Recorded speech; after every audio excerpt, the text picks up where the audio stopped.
Well, at least Liam Walsh lasted 11 minutes this time. That is an improvement. Maybe by the end of the season, he'll get through a full 90. Who knows? I don't know why I was so optimistic in the lead up to this game. For those who saw my match preview, I predicted a 2-1 Luton win, considering this is a Blackburn side that had won the last 3 games 1-0.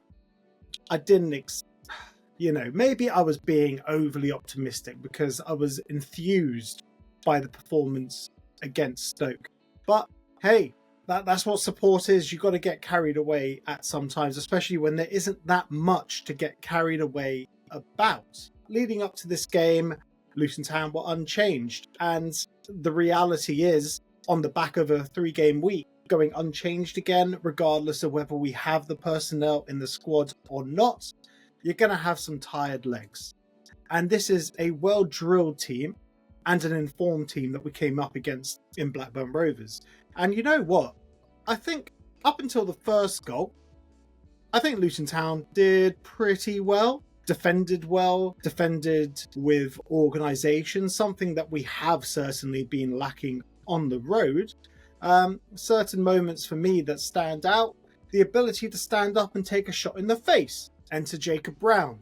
I was very happy with the way Jacob Brown took a shot flush in the face, because the reality is it's very easy for a player to turn a back on it or pussy out, for a better lack of a word. So respect to him for that. And also to Heath Chong, I would say, had a good game. The fact is, there was a cutback from a corner to the edge of the box, and we've seen that so many times where, not just this season, but also last season, the cut back to the edge of the box, and then someone has a free shot or can play someone else in for a shot. To Heath Chong, he read it. He used his brain, and he went and cut out the pass and started up a counter-attack. Right, and here's where the wheels come off. Interestingly, and I actually tweeted this during the game, it's very interesting that both of Blackburn's goals came from players that they have on loan from Premier League clubs, because that's a good bit of business, isn't it? Who would have... I don't know if you're allowed to do that. Get players in from the Premier League? I don't know. Might have to read the rule book on that one. But seriously, yeah, it's... Look, what you get when you bring in a player from a Premier League side is you get a little bit more class. And you're getting a player that wants to prove themselves, because essentially a good loan move to a championship where you're allowed to spread your wings and flourish, that is a great step into forcing your way into your parent club. Look at Kiernan Dewsbury Hall when he came to Luton from Leicester. A good season with Luton, even if it was in mid-table mediocrity, he still had a good season and then went on to become a crucial part of Leicester's team. Yes, I know that Leicester team got relegated, but still, he covered himself in all sorts of glory. He was one of the standout players from that Leicester City side, and then Chelsea signed him for 18 million. We got the window coming up. Who knows? Maybe we'll bring in someone. Interestingly, ahead of the game, I was sent an interaction. Someone I know had a word with Gary Sweet and actually asked him about this new signing, Christ McComb, from that second tier team in Belgium. And Gary pretty much confirmed, and he also had a little dig saying, I don't know what you're talking about. We don't spend money on players. Interestingly, the January window coming up, we do need reinforcements, especially at the back. I'm not saying a 20-year-old who's never played top flight football is going to be the answer to what we need. There has to be an improvement, certainly on the road.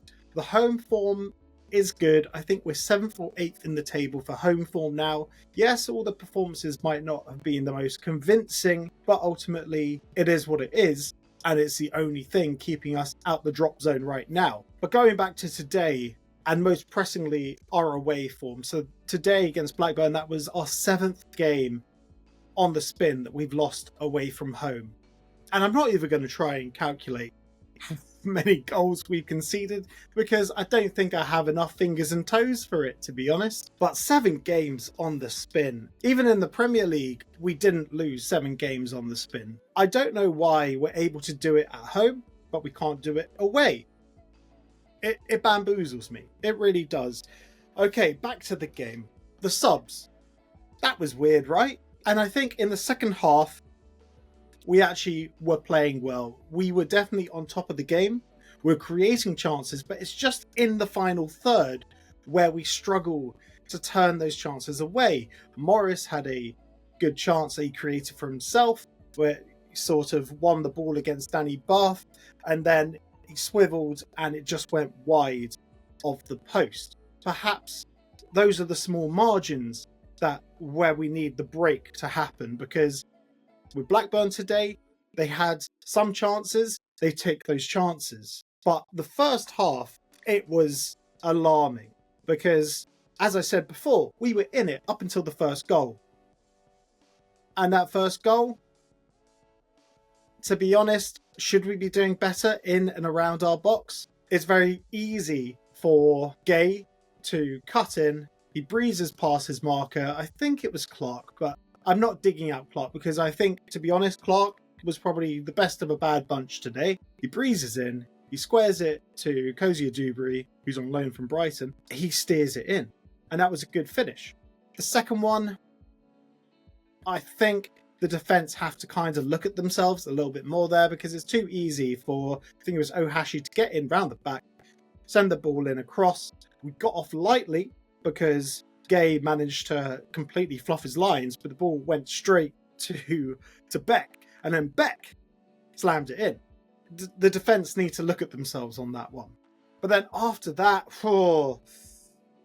it was concerning. The state of the defence was really concerning, and I was dreading watching the second half. But as I said, we did much better in the second half. Okay, let's talk about the sub. So, is Liam Walsh possibly the worst signing we've seen? And there have been quite a few contenders in recent times. Like, I won't go as far back as the Ricky Hill era, players like Peter Thompson, who just couldn't be bothered, Danny Spiller, who was more interested in building his multi-level marketing pyramid or whatever that is with Herbalife, Mads Anderson, who's just been plagued by injury and doesn't look the same player that we had pre-injury, Liam Walsh.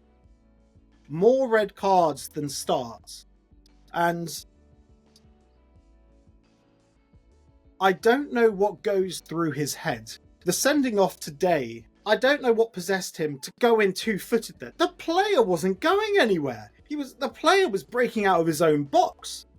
And Liam Walsh just charges in with both feet and then pretends he's injured. It's just embarrassing. I think a big part of Liam Walsh signing for Luton Town, obviously spearheaded by Rob Edwards. It's like Ryan Giles as well, because you could tell Ryan Giles was a Rob Edwards signing as well, because someone he'd worked with from a young age. Liam Walsh was one that Rob Edwards identified from Everton schoolboys. I think, to be honest, Rob Edwards needs to leave the recruitment, especially considering January is coming up. The window is opening. Rob Edwards needs to leave the recruitment to the specialists, the people that live, breathe, and do recruitment as a full-time job. It is fairly obvious that Rob Edwards, when it comes to recruitment, he's just got blinkers on. He doesn't know who to pick up. Let us know in the comments, is Liam Walsh the worst Luton signing of all time? So, Cauley Woodrow at right back. Didn't have that on my bingo card this year. No, not at all. In all fairness, there were signs of improvement. There really were. Like, the two goals, I would say they were errors that led to the goals again. Other than one or two absolutely crazy moments. There was one moment in the second half especially where McGuinness, Holmes and Hashi were all pretty much, you could throw a tea towel over all three of them and then Hashi just heads it to Gay, who has already set up two goals. And he had a free shot at goal because all our defenders were pretty much standing in a little triangle to the left-hand side of our box. Like, little errors like that, just cut these errors out. But I guess a lot of that will improve by having actual defenders in there. But you've got to ask yourself, how much is this actually tactical? You know what? Never mind, because the next game is a home game. Good thing Derby aren't coming off a massive 4-0 win or anything like that. But as I said, our home form is good. We just got to see how long this threadbare squad can last ahead of the January transfer window. But also, there's going to be a lot of football to be played in December. Oh, the Christmas period. It's the season of giving. And Luton's defence are just keen to be as charitable as possible, giving away as many chances as possible. But hey, let's move on to Derby, shall we? As always, enjoy the rest of the weekend. Don't let the football get you down. And most importantly, come on, you Hatters.